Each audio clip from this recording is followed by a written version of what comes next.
So hi guys, welcome back to my YouTube channel again. So guys, in this video we will see how to install Proton VPN free. So guys, if you want to install Proton VPN free, so guys, it is very easy.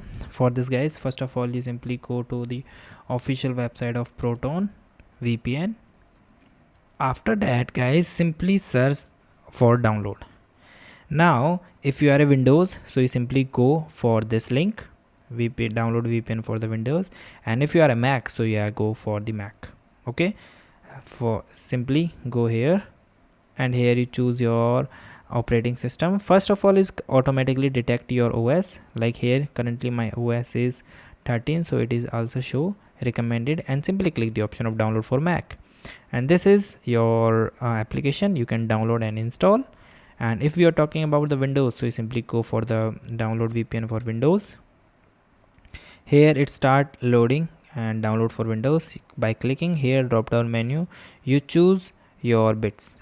Okay, so you choose any of them and then select and you install. If you check the pricing, so you click the option of view pricing. Okay, so guys, thank you and have a nice day, and guys, subscribe our YouTube channel for the further informations.